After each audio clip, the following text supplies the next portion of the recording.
God, it feels good out here. Nice, relaxing morning. Going lake trout fishing, so it's not always such an early ordeal. Sleep in a little bit, drank a couple cups of coffee. So today our mission is not only to get fresh air, enjoy the day, get a little bit of exercise, but we want to catch 2 lake trout. We'll take those home and we'll cook them up a couple different ways. And try to get my fish out of the way, and then we might go rainbow trout fishing in the afternoon. So another full day, and today just feels great. This is feeling like a beach day. Put my stuff away, get my sunglasses on, and enjoy the day.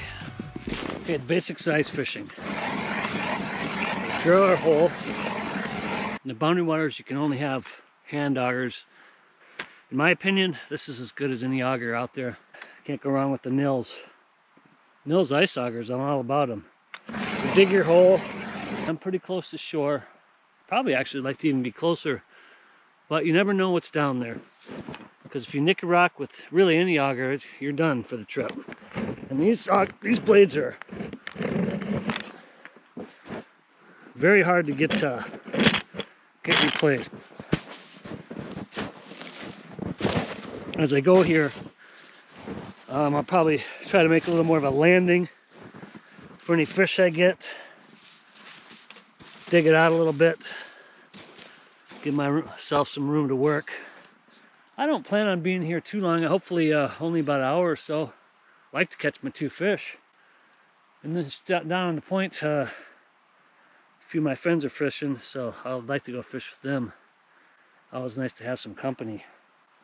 But I had to come out and check my spot out. Okay, so I drilled a hole, got most of the slush out, and did the best I could to just give myself some space. So I put some bigger boots on because they act like a bigger shovel. Probably smart to bring a shovel, would have been better. I could like to do more, but this gives me enough room to work.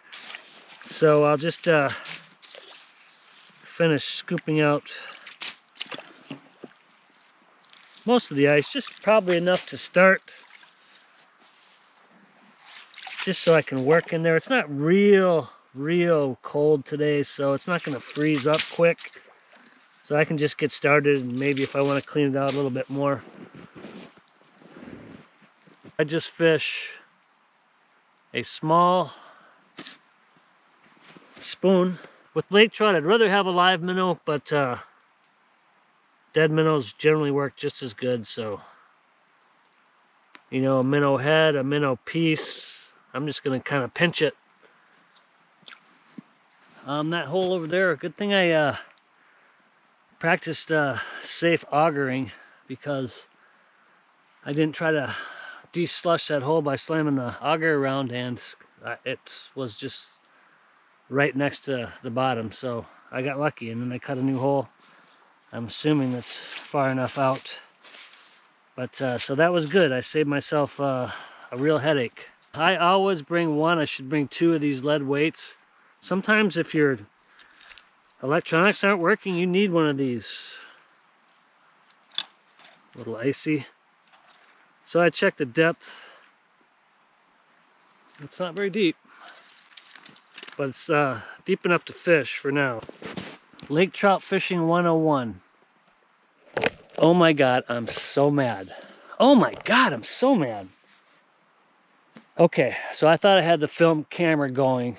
It's giving a great basics of ice fishing. Oh, jeez. I thought they had the camera going, and geez, on camera I caught a nice little fish. Lake trout. All right, we're gonna have to retake that. Dang it! So mad. Oh my God, I'm just furious. This whole trip has been camera nightmare. Jeez, that makes me mad. Ah.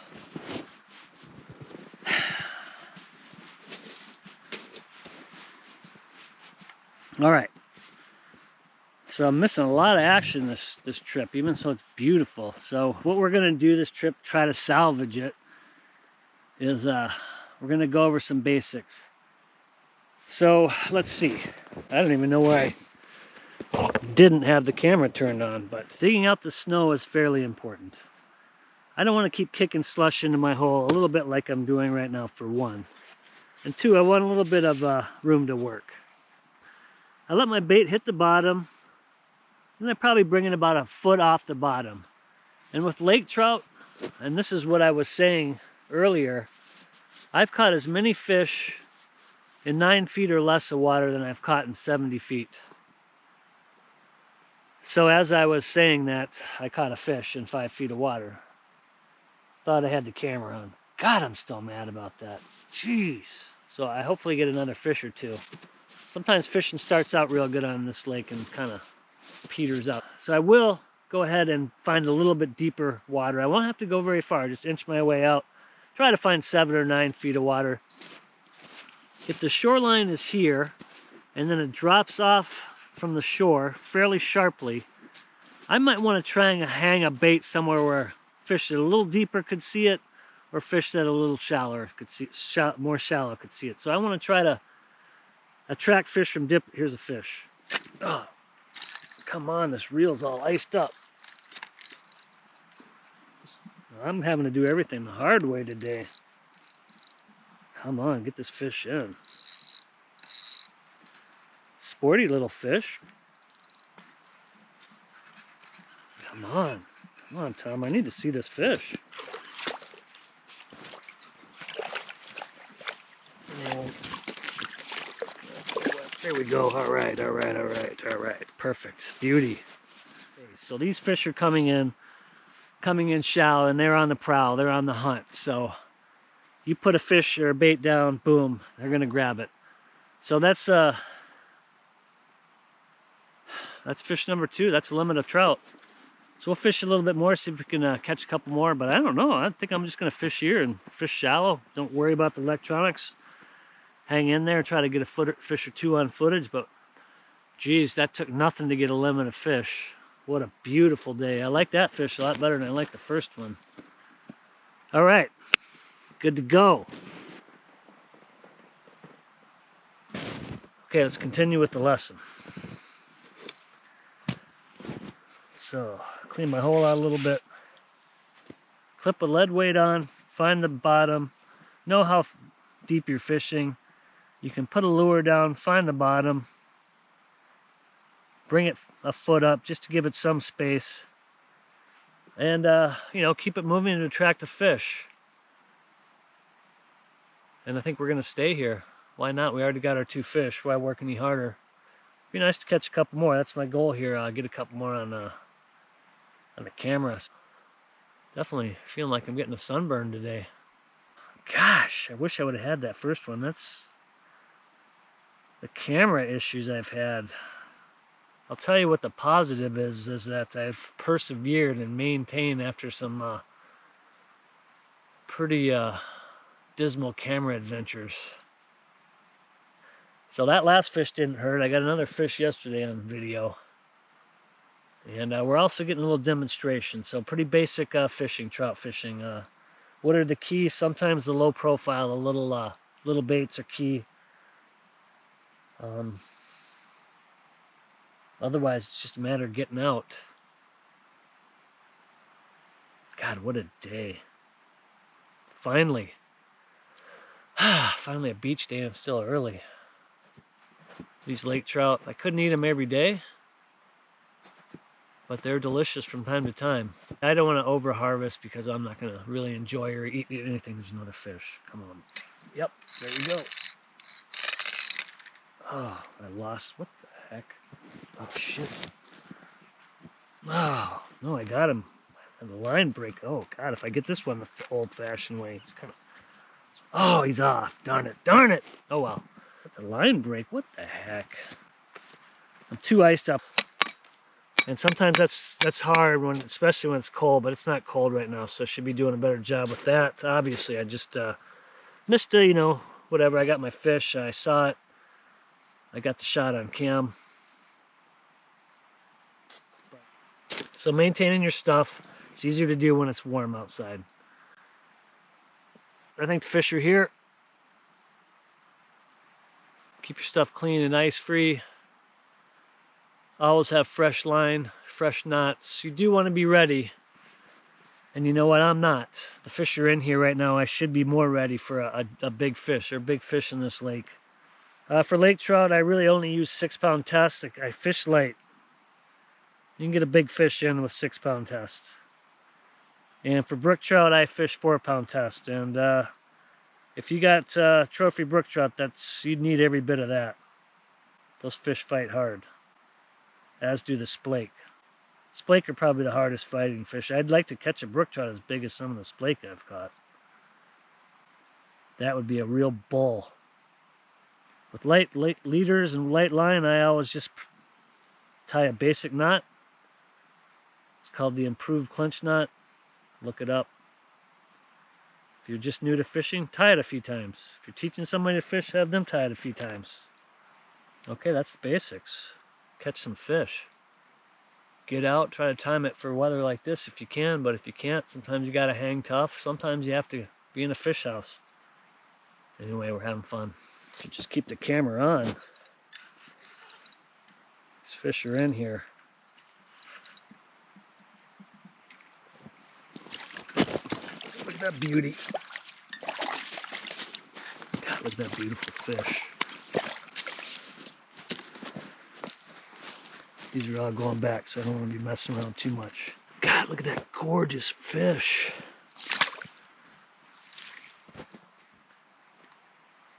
We're either going, what, trout fishing, or what are you guys doing? Coming to check in with you. I was just coming your way. Joe got his personal best. Really? Yeah. All right, let's go check it out. Nice little 21-incher. Sweet, that's a nice fish. Gorgeous fish. All right. This is an A+ kind of day out here, man. These are the ones you dream about. Off to the next one.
Angling tip of the day. If you know, honestly, less is more as far as movement. Okay. I do really like to just almost kind of shake, you know, soft plastic and just barely keep it moving. That seems to be enough to get them to trigger.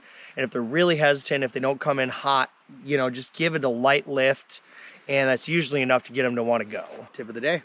Well, my tip of the day is fish right under the ice. That's, you know, if you're gonna just do one thing and try to catch more fish than most people, then you'll fish right under the ice. That's my belief and my tip. Now, I do really like your tip of how to work a trout. I mean, for me, that's 100%.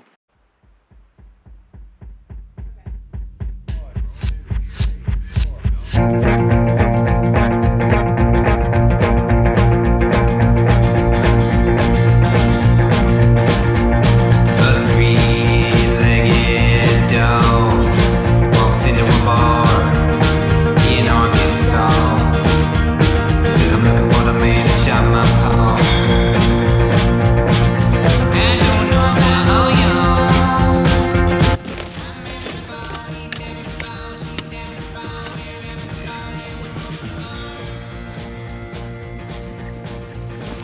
fish.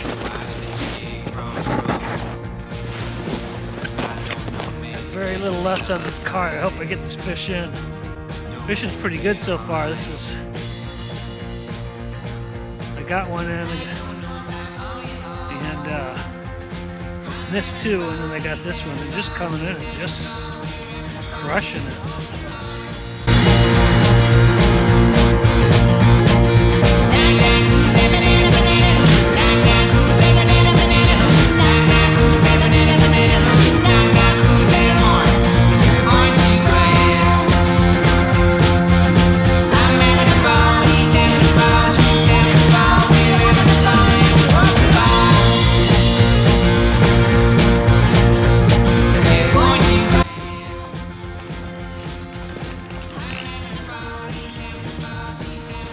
Hands are cold. I couldn't take the gloves off. Thought he was a little better. I think my other one's probably slightly bigger, but it's almost a keeper. It's going back. That's number 2.